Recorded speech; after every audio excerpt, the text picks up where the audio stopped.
عيدك يقول بالله قصورنا اللباح بالك اللي هو حالي مقع كلا اللوه مالك استنتلم مري يدوك اللباح مقع كلا مغشي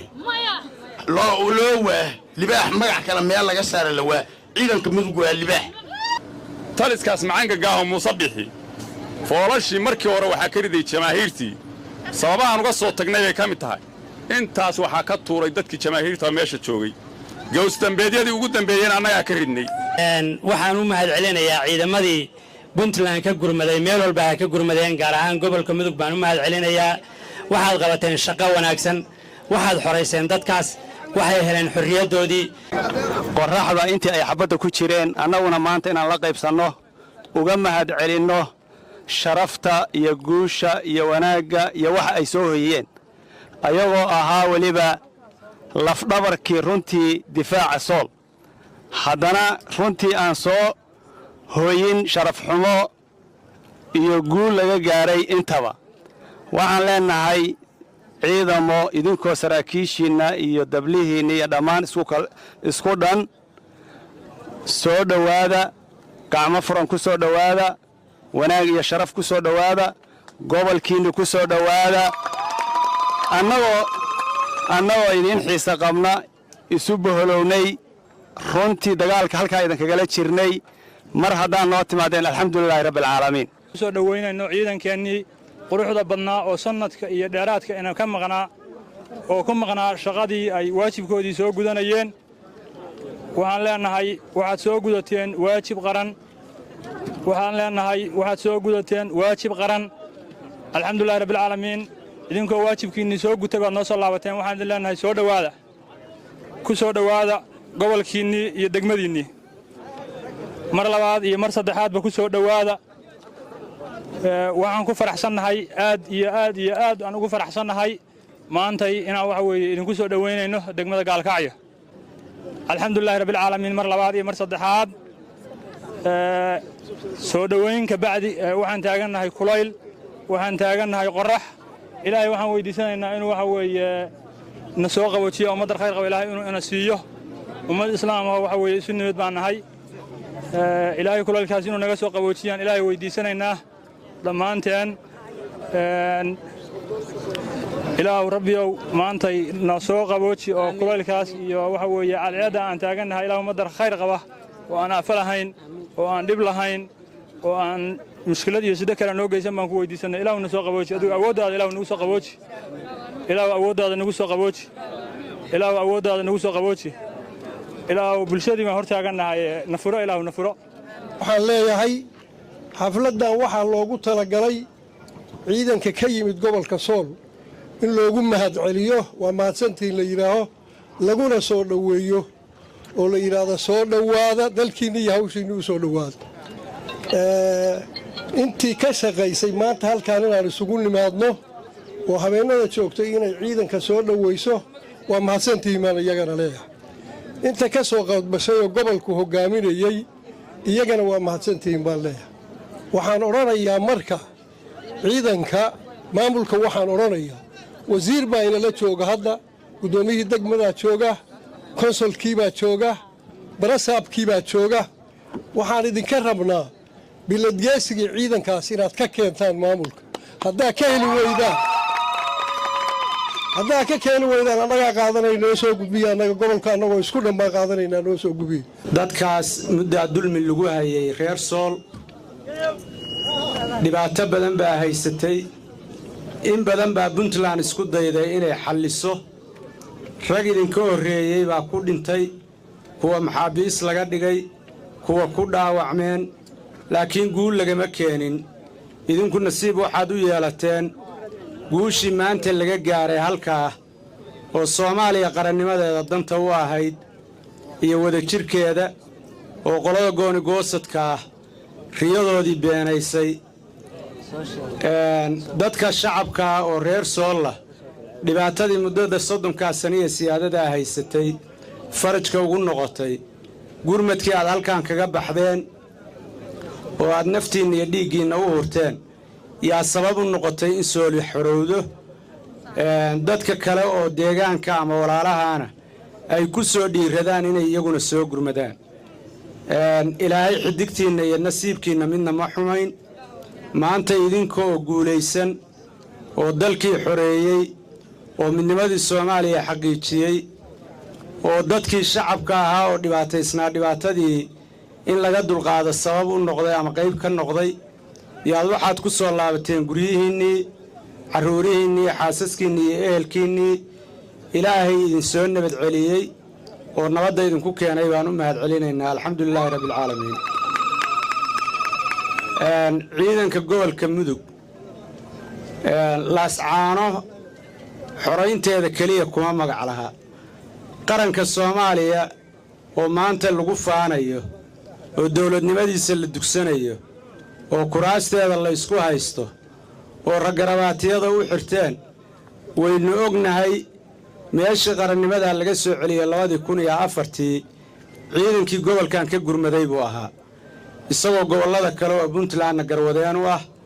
marka meeshii aad gashaanba guul baad la timaadaan ilaahay guul darro idinma tuso insha Allah Soomaaliya inay midnimo yeelato dhibaatada ay ka baxdo qarannimadeennii iyo sharafkeennii aynu soo celinaa haddaan Soomaaliya qarannimadeeda iyo sharafkeeda la soo celin haddee innagu wax gaara noqon mayno qayb ka mida Soomaaliyeenna tixdii khaliifay ahayd sumcadda iyo wanaagiinii baa keentay sababtaasoo sawaabiin haddaad wada tihiin sayinku ma curteen duulkii sidii noo kala saatirkaa jecel ciidankan iyo ragga meesha joogaay waa raggii dadkan meesha dhooban maanta oo jooga ay amba bixiyeen iyo dawladdii oo isku duuban shaqadii ay u direenna waa soo qabteen iyadoo 100% maantana waxay joogaan meeshii ay ka tageen waxay u yimaadeen waxa weeye hawsha ay lahaayeen bay soo guteen halkaana mid kale looga baahday berrito haddii alla idmana waa lagu noqon doonaa meeshii haddii alla idmo wax ma kala ah laascaana iyo gaalkacyo isku mid muxuu ahaayey meesha la yidhaahdo dad baa miidiyaha ka qaylqayliyaya shalay iyo waxay lahaayeen waa tageen reer mudug warmaanaan tegin waa joognaa berina waa tegaynaa waxba nagama xigto hamayna waxaan ka soo baxnay shala subax maantana xalayna halkaanaan joognay berrita haddii loo baadana sidoo kale aan u tegi doonnaa marka reer mudug ma tegin hadday yidhaahda dadka meelaha ka qalqay waa tageen maanaan tegin ciidankii Puntland ma tegin kuwii mudug ka yimid ma tegin waa joognaa waa tegi doonnaa waa ku dagaalami doonnaa waa ku dhiman doonnaa halna waa idiin sheegayaa taliskaas macaanka gaaho muuse bixi foolashii markii hore waxaa ka riday jamaahiirtii sababahaan uga soo tagnay bay ka mid tahay intaas waxaa ka tuuray dadkii jamaahiirta meesha joogay gowsdambeedyadii ugu dambeeyeen annagaa ka ridnay cirid baa ku haray ciridkaa ku haray waxaan ugu talagalnay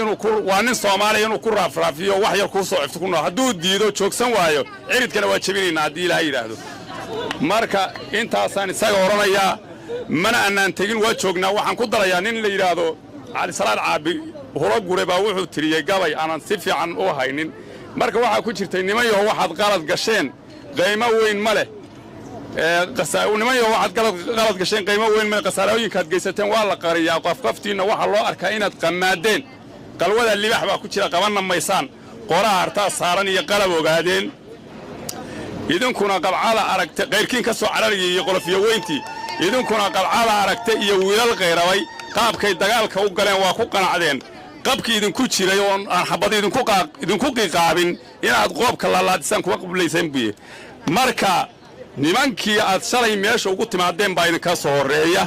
cayaar ma aha meeshu ha ku soo degdegina reer sool waa garab taagannahay halka shaqaan ka qabanaynaa berina xaggaan shaqo ka qaban doonnaa haddii alla idmo mahare hawlimaha dhe allo harag mara haygu soo raran ciidankii guulba allo ku soo rara libaax bahalka liyaa waxaa lihi magac kale loo waa meel kasta inta la mariyey idinku libaax magac kale ma u maqasheen loo waa libaax magac kale meel laga saara la waa ciidanka mudug waa libaax waxay ila tahay Soomaali waa istaqaanaa meel walba waa joogtay haddii iidaala iyo xamar iyo fila Soomaaliya iyo meesha ciidanka mudug mariyey oo calanka Soomaaliya ku soo dhaliyay nin walba waa og wiilka meelaha ka soo hanjabayaan anu waxba arinta uba arko waxa la yiri hal haday shuqdaa la yiri ti maxaa moodaa suuqa muuse biixi iyo dadkaas maaragtay iska maxastaa waxba uga arko baarqabkii baa meeshaan ka doobinaya hadda hal suuqeed meel aadimiso haddii mar baarqabku doobinayo intaasaan iyadana uga baxayaa waxaan mar labaad salaamayaa oo aad u salaamayaa gabdhaha waxaa layidhi waagii fardaha lagu diriri jiray baa faris dhoohir la yidhaahdo oo balaabaa niman lahaa jireenoo waagii dambuu gaabiyey baa liisaaliye war dhoohir muxuu la gaabiyey oo fardaha kabaa u fiicnayna waxaa layidhi subaguu ku ordi jiray libaaxnimadeenna ogaada waa gabdhaha ayna ku tiirsan oo maalin walba aynu daba socdo subagga aynu fardaha kaga dheerayno waa gabdhaha ragoo ogaada iyadana intaasaan uga baxayaa waxaan leeyahay xubnaha dawladda ka jooga iyo labada guddoomiye iyo wasiirka ciidamada adduunka magac bay kala leeyihiin ciidanka markii dagaalka labaad adduunka la qabsaday ruushka markii la qabsado magaalada mooskana 60 kilomitir loo soo jiray liilangaraadna la qabsaday ukrainna la qabsaday ciidankii tabiyey jarmalka oo ruushka ciidanka casliga adduunka calaamad buu ka leeyahay waxaa la rabaa ciidanka mudug calaamadiisi baa laynka rabaa aw ciidamada kaga duwanaa leh ciidamada adduunka iska ciidamo ah ciidamada iyagoo isku ciidamo ah geel iyo ciidamba waa kala sarreeyaa baa lii geela waxaa la yidhahdaa horweynka hormariya xaaskaa soo socde ciidamaduna waxay leeyihiin fiigar bay leeyihiin ciidanka mudug libaaxnimadiisii iyo caanimadiisii baa laynka rabaa soo dhowaynta ciidamada daraawiishta ee gobolka mudug oo u gurmaday walaalahood sool sanaag iyo cayn markii la gumaadayey markii madaafiicda lala dhacayay aan loo aabayeelayn markii dadka la xirxiranayey markii gabdhaha inta suuqa dhexdiisa lagu uleeyo wixii la raba lagu samaynayey markii xabsiyada laga buuxinayey bay u gurmadeen waxay ahayd maalin aad u foolxun maalintaad halkan ka tagteen waxay ahayd waxaan xasuustaa iyada oo teendhooyin meydka xabaalwadareed lagu aaso madaafiic inta lala dhaco jawaan caddayaal iyo jawaanno bura inta lagu duubo meydka loo geliyo xabaalwadareed 10 iyo 20 loo aaso waxay ahaayeen dad inaga dhashay waxay ahaayeen dad inala dhashay waxay ahaayeen gurigeennii waxa sidaa loo gelayey dhammaan waxaan u mahad celinayaa ciidamadii puntland ka gurmaday meel walba ha ka gurmadeen gaar ahaan gobolka mudug baan u mahad celinayaa waxaad qabateen shaqo wanaagsan waxaad xorayseen dadkaas waxay heleen xorriyaddoodii sidaa daraaddeed waxaad annaga naga mudan tihiin soo dhowayn waxaad naga mudan tihiin abaalmarin waxaad naga mudan tihiin dallacsiin xusuus gaar ah baad noo leedihiin waana midda maanta qorraxda aan u tubannahay inaan idinku nimaadno oo idinku soo dhowayno ilaahay waxaan idinka baryayaa intiinii dhimatay in ilaahay u naxariisto inta noolla waxa weeye ilaahay caafimaad sareeca uu siiyo inta dhaawaca in ilaahay u boogadhayo ninbaa waxaa la yidhi bawlada markii aan ka jabay boqonka taagtiisa ninkii buurta dheer igala baxay beerka ka ogsooni bah butaaca goortay dhammaan iga dulbooyaysay bah sadhaysna ay baga i tiri beerka ka ogsooni waxa weeye dagaalkan ummad soomaaliyeed oo dhan baa ka qayb qaadatay waxaa dad soomaaliyeed baa si halkaa lagu leynayey guud ahaanna soomaali inaad u miciintaan oo meel kasta oo dhibi ka jirto dad soomaaliyeed oo la dhibaataynayo aan u gurmanno waajib ina saaran weeye waxay noo tahay sharaf sanad iyo bilo kadib inaad maaragtay ku soo laabataan deegaankii iyo rugihiinnii aad maaragtay ka aadeen howlgalka xoraynta gobolka sool waxaa sharaf iyo karaamo ah maamulka ACC Khaatumo oo dhisan leh ciidan iyo cudud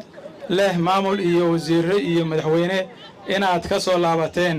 oo aad maaragtay ka dulqaateen colaaddii iyo gumaadkii lagu hayay ayana waa sharaf kale oo aad u soo heydeen guud ahaan shacabka Puntland iyo Soomaaliyeedba ayana waan idiga mahad celinaynaa intaas kadib odayaashii iyo siyaasiyiintii hadlay iyo gabdhihiiba aad bay maaragtay hadalka nuxurkiisii u qaateen arrinta dallacsiinta iyo xafladeynta iyo kulanka iyagu intaan ku ekaan maayo waxaan rajaynaynaa haddii la yidhaahdo xaflada iyo abaalmarin intaan ka badan iyo dhiirigelino inaan iskugu imaanno haddii la yidhaahdo kulamo kale aan qabsanno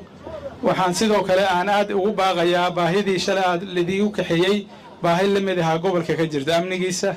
iyo maaragtay xasilintiisa waxaa u soo laabateenna qaybta ugu muhiimsan ay ka mid tahay waxaan maaragtay rabnaa in si laamaha amniga gobolka in ay saraakiisha si dhow uga wada shaqeeyaan xasilinta iyo maaragtay amniga gobolka mudug